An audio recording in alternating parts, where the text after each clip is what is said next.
Your car may have a device in it right now that records all of your driving habits. In fact, it could be underneath the driver's seat, or it could be buried underneath your center console.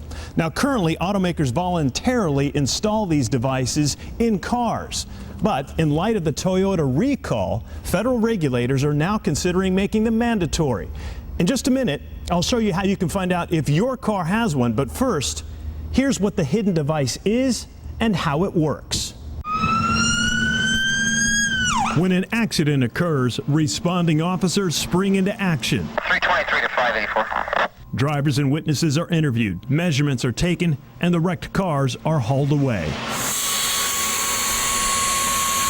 Most end up here, dumped next to piles of twisted and mangled metal.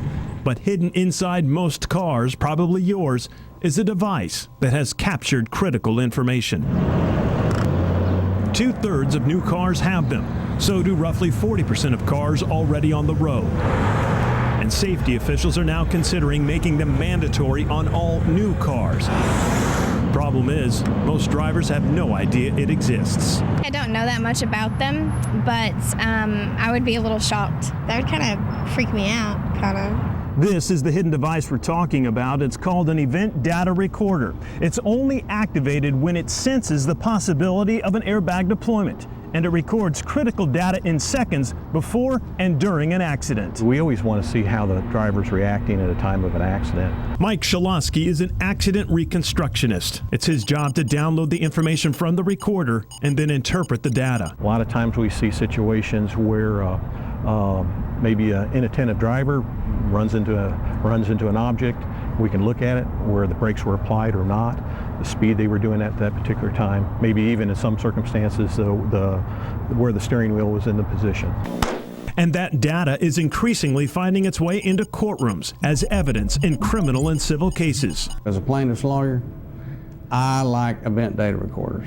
Attorney Michael Rainwater says EDRs provide objective data that can back up witness testimony. Bottom line, they don't lie. We truly are trying to get to the truth, and the quicker we can get there and the more effectively we can get there, the sooner we can solve the problems. Case in point, June 9th, 2009. One of Rainwater's clients was making a left-hand turn on Chenal Parkway when the driver of this Ford Mustang collided with his client.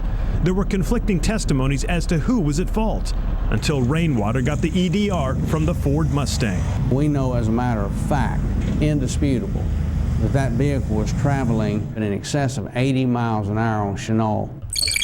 But the technology does raise questions about civil liberties.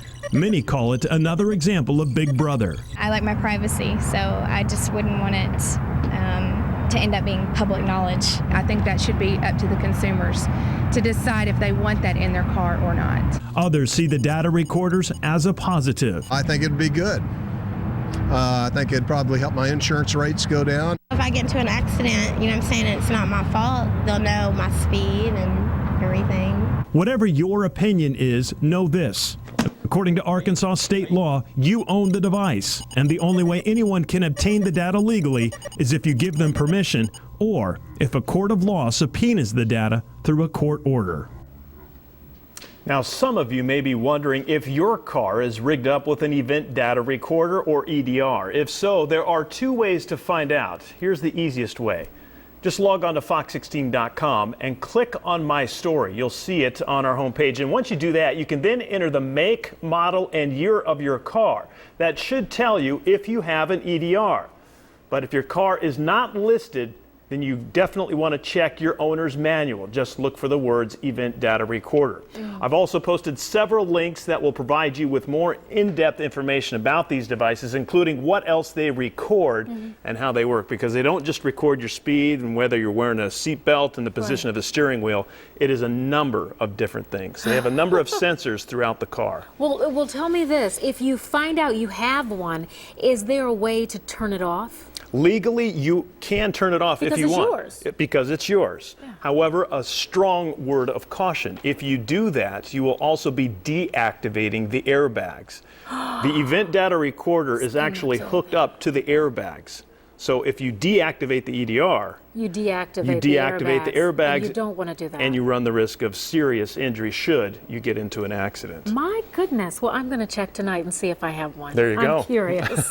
But we want to hear from you. Give us a call about this story on our Rants and Raves hotline. The number to call, 501-217-4416, or you can send us an email to rantsandraves@fox16.com. And then stay tuned, because you just might hear your rant or your rave featured on Fox 16 News at 10. I have a feeling people are going to be ranting and raving about that one. We shall see.